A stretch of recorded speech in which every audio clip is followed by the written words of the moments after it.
What's up, everyone? Back for another beer review, and today is Wednesday, which of course means it's time for another West York Wednesday here on the channel. And the beer I'm reviewing today once again comes from the Thin Man Brewery, and they are out of Buffalo, New York, and this is their Oktoberfest, the 2023 release. So this is a Märzen-style Oktoberfest that comes in at 6.3% alcohol by volume, 26 IBUs at the time of review. This can is just over 6 weeks old. So full disclosure, I've had this one before, but it was 5 years ago on tap at their original brewery on Elmwood Avenue in Buffalo, which is unfortunately now closed. And I remember this one being solid for the style. I think I gave it a 3.5 out of 5 on Untappd. And it was fine. It was, good, enjoyable. Nothing wrong with it. So I'm hoping that this time around, this one is at least as good, if not better, than I remember it being. 6.3%, a little bit bigger, but this is the only Märzen-style Oktoberfest that I'm reviewing this year. So I'm actually really looking forward to this one, because as much as I like both Märzens and fest beers, and I can get down with both, I don't know. Sometimes I'm just in the mood for one or the other, and right now, I want a Märzen. I do. I just want that malty goodness. The fest beers I've had so far have been pretty good, but I just want a Märzen. That's all I want. Put it over here, and yeah, this has that beautiful Märzen look to it. It has this like honey orange color, not even deeper.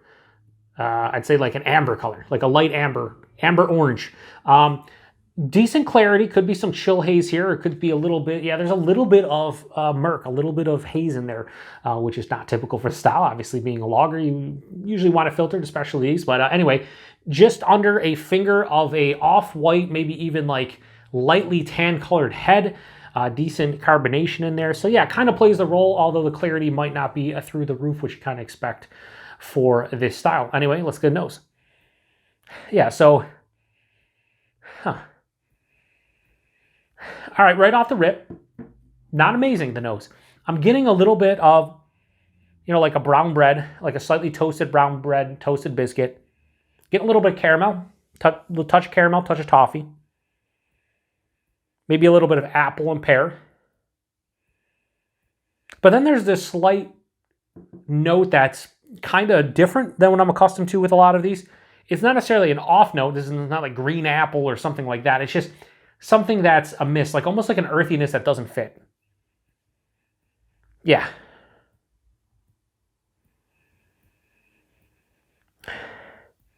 Yeah, it's kind of weird. Wasn't anticipating that. I was hoping for all that goodness, and then maybe a little like a spicy herbal, maybe a grassy kind of hop character. It's kind of more earthy than anything. Slight copper coin-esque kind of nose as well. Yeah, it doesn't smell bad. It just doesn't smell traditional, if that makes any sense. Anyway, let's get into it, everybody. Prost. Cheers.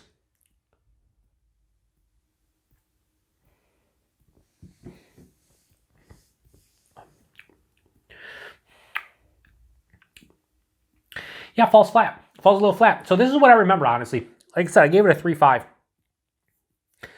There's something, I don't want to say amiss, but there's just something, I can't put my finger on it necessarily, but there's something that doesn't scream traditional Märzen to me.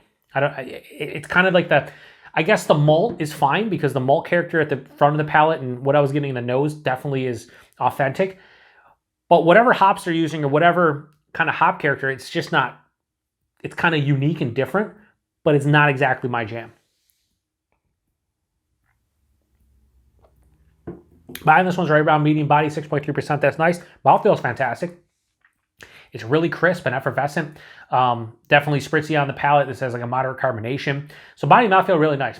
The taste, right up front, toasted brown bread, a little bit of biscuity, a drizzle of like caramel and toffee. As it passes through, I get that red apple, touch of pear.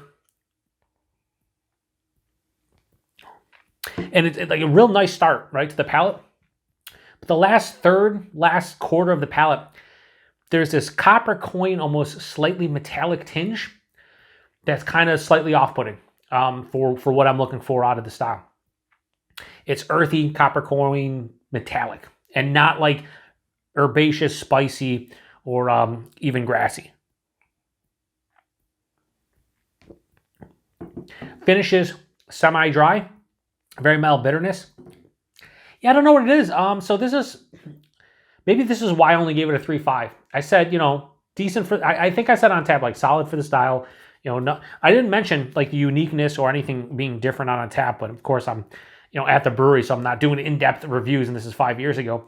But right now I would say this is probably the reason I gave it a 3.5, because more often than not with these beers, if they're well made, it's usually at least 3.75 or higher. And I'm not saying this is not well made. What I'm saying is that there's this slightly astringent, unique, different, slightly off-putting character on the finish that I would say is a metallic copper coin earthiness that I don't really feel fits in the style of the ones I've had.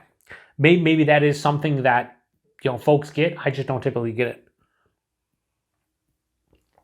It's like something I would get like an English pale ale, or an English beer as opposed to an authentic German Oktoberfest. It's not bad. It's just, this is okay. It's pretty decent. I will drink the rest of this. I'm not going to waste it. It's not off-putting to that degree. It's just like if you said, hey, Joe, you're going to pick up our Oktoberfest, you cool with Thin Man? I'd be like, what else they got on tap?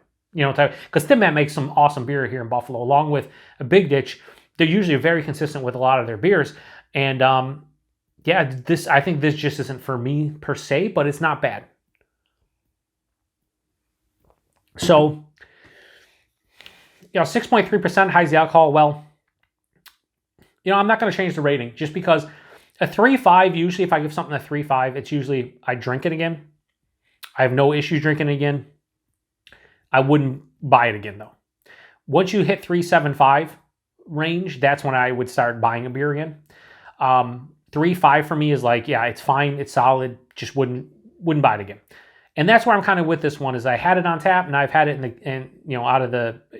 in the can, and it's just, I don't think I'd return to it. And I really like Thin Man stuff, so a little bit of a bummer for me, but it is what it is. So we're going to give the Oktoberfest, the 2023 release from Thin Man, going to give it a 3.5 out of 5. I was really hoping this was going to be a bit better than I remember it.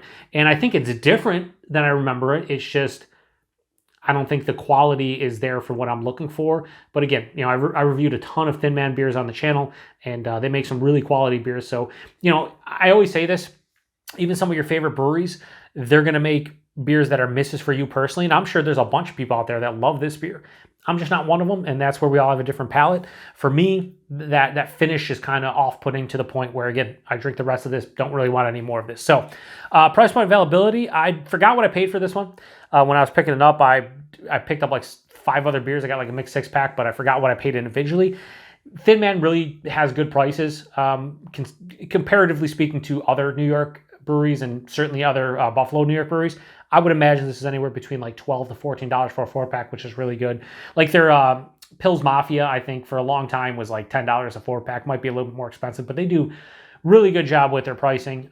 So yeah, that's fine for the price point. It's actually a good value, especially if you like this beer. And availability, wherever you see Thin Man, you probably should see this one, although they get a lot of distro outside of New York State that I'm not even aware of at this point. Like they show up in random states and stuff, so I have no idea. But if you've seen this one and you picked it up, post a comment section. What did you think about this? I would love if somebody out there picked this one up and really enjoyed it. Why did you enjoy it? Did you not get that off-putting metallic kind of copper coin earthiness on the finish? I'd love to hear from anyone who really enjoyed it. If you also thought the same about it that I did, post in the comment section. I'd like to hear it as well. So yeah, it's a bummer that this is the only Märzen that I'm reviewing this year, and it's kind of a miss, but it is what it is. That's what beer reviews are. Sometimes they hit, sometimes they miss, sometimes they're exactly what you think, sometimes they're not. Whatever. Anyway, I appreciate everybody stopping by for another West New York Wednesday. Check back next week. It's going to be pumpkin time. It's going to be pumpkin time. I don't know exactly what I'm reviewing for the 10 Days of Pumpkin West New York Wednesday, but it's going to be something from the West New York area, and hopefully it's delicious. It is a pumpkin beer, so we'll see. Might be another miss. I don't know. Anyway, appreciate it. To the next one. Cheers. Prost.